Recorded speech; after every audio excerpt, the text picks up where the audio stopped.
Shabbat Shalom.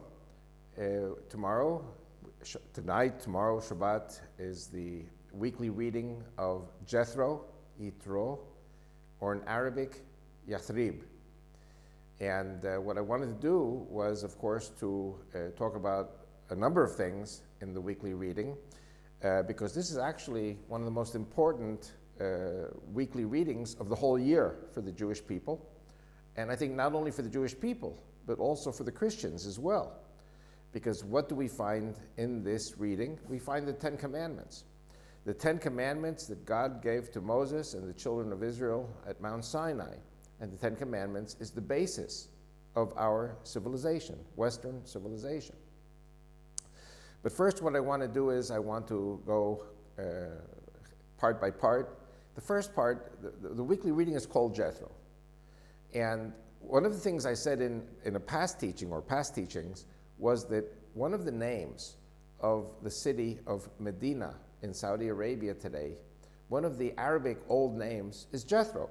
In Arabic, Yathrib. And many people in the Jewish world as well, throughout the entire world, do not really have an idea where the Exodus took place.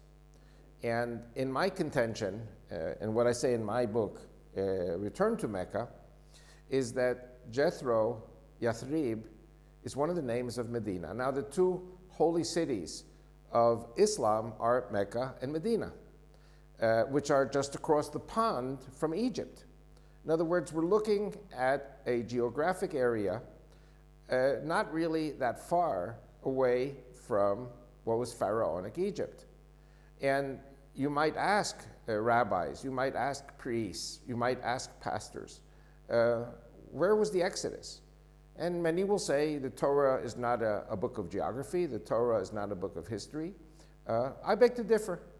And I prove it in my book that the Exodus of 40 years took place, at least 38 of the 40 years, took place in Arabia, what is today Arabia. And when we start the reading, it says Jethro, the high priest of Midian. And my contention, and it's proven by maps of northwest Saudi Arabia from 100 years ago, even before, and today also people talk about it in Arabia, that Midian is Madian, and Madian is Medina. In other words, the basic root is the same root, the same word. And you might ask, well, what about Mecca? Now, 3,000 years ago, 3,500 years ago, when the Israelites left Egypt, there was no city known as Mecca. Mecca is a relatively newer city.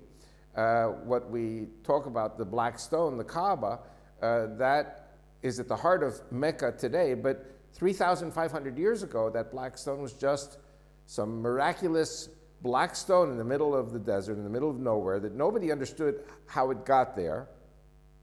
According to Islamic tradition, Abraham and Ishmael built the Black Stone.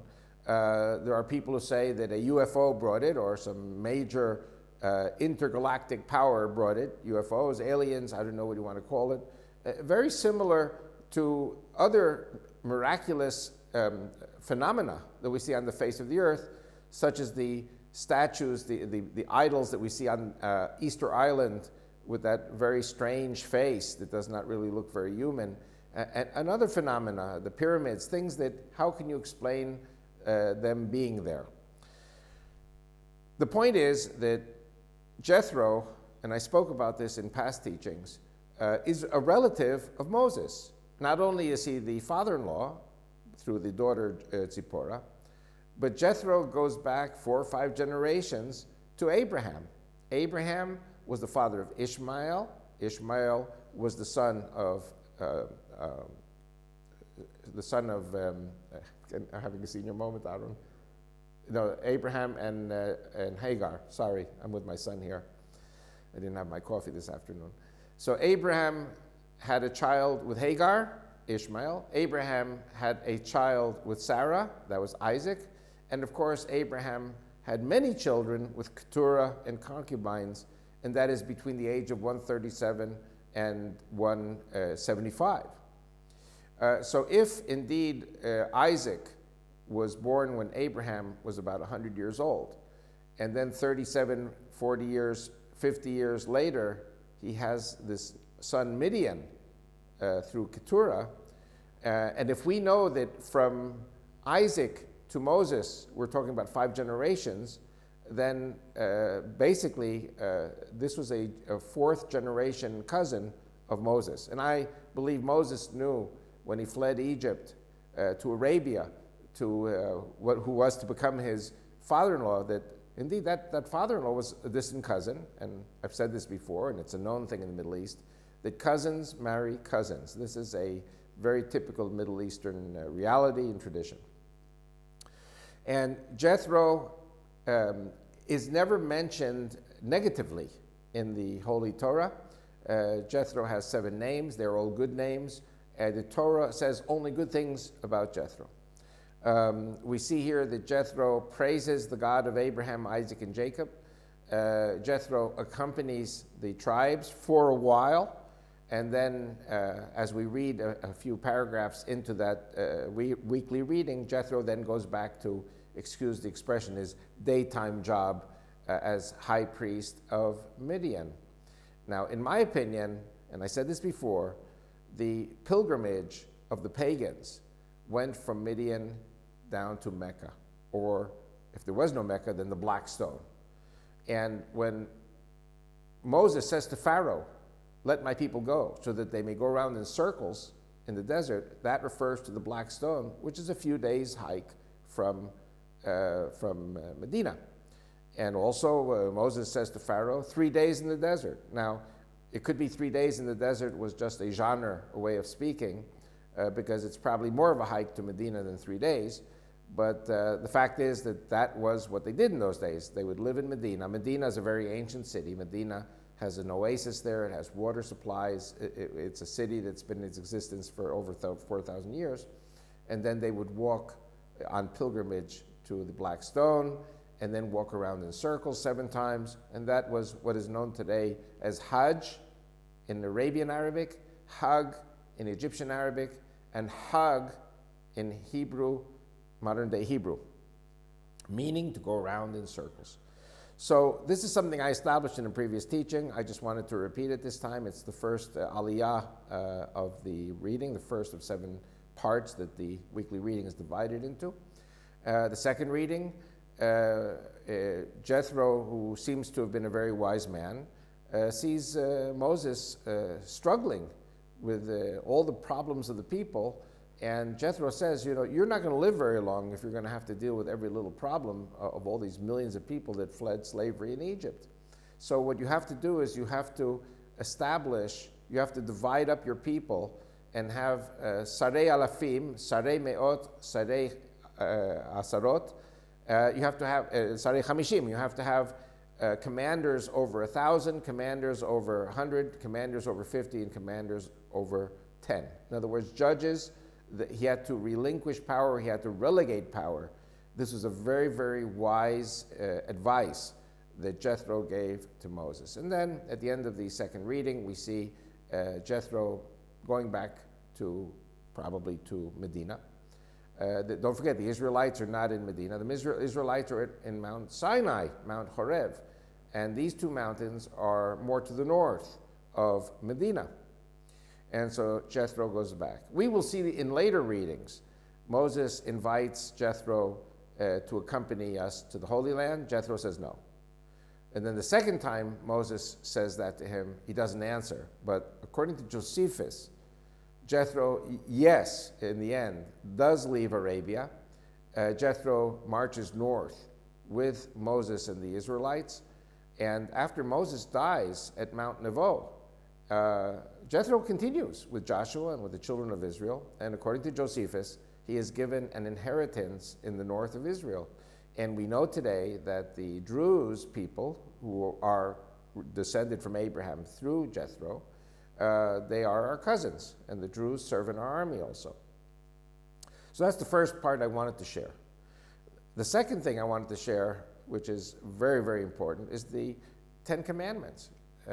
God says to the children of Israel at Mount Sinai, before he reveals the 10 Commandments, he says to Moses, tell the children of Israel, they will be my chosen people. Now, when it says chosen, it doesn't mean that we will be better than anyone else. It means we have been chosen to fulfill a certain role that God has bestowed on us, to be a nation of priests, a light to the nations. And Isaiah refers to this also later. And the children of Israel say, we will do this. We will do this and we will listen. In other words, before they listen, they do it. And then afterwards, they'll listen what it all means. And then God comes with the Ten Commandments. And here's something I think, again, I try to share things that no other rabbis will share. The first commandment is, I am the Lord your God, who brought you out of the land of Egypt, out of slavery. You have to remember, these are all slaves, 3 months out of slavery. 3 months later, they're in the middle of the Arabian desert.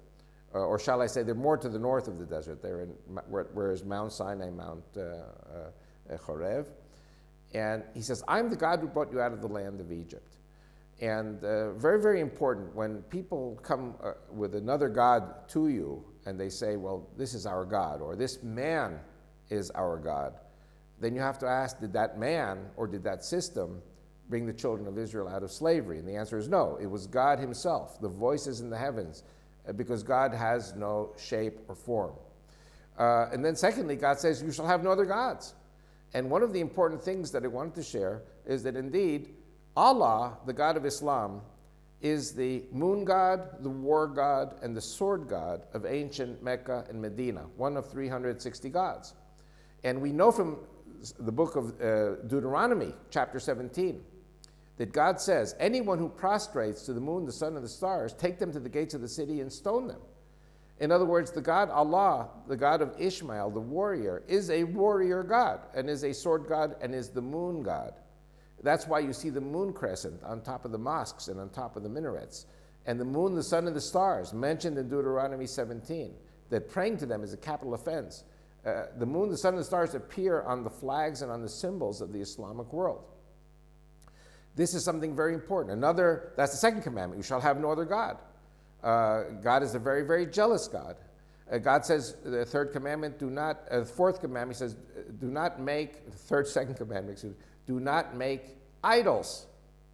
And many people, even in Israel today, are talking about putting statues up, which would be horrible in the eyes of the people of Israel. And God says that he will punish to the fourth generation if we allow idols to be put up in this holy land of Israel. Another commandment, the Sabbath. Thou shalt remember the Sabbath. In Deuteronomy it says thou shalt keep the Sabbath. Here it says thou shalt remember the Sabbath, but it's the same meaning. And indeed, there are those people who claim that they believe in the God of Abraham, Isaac, and Jacob, but they have removed the Sabbath. They have basically annulled the commandment to keep the Sabbath. So this is something that we have to think. Is God a liar? Is God confused? Does God give us these 10 commandments that we should, annul them? And Sabbath is one of the most important commandments. One of the things we see in conclusion is that thou shalt not lie, thou shalt not steal, thou shalt not kill. And these are 3 commandments that Islam is very, very proud to break. Islam breaks these commandments by lying, stealing, and killing. And this is what Muhammad was very good at. And so these are lessons that not only the Jews and the Christians, but the entire human race need to learn. Shabbat Shalom.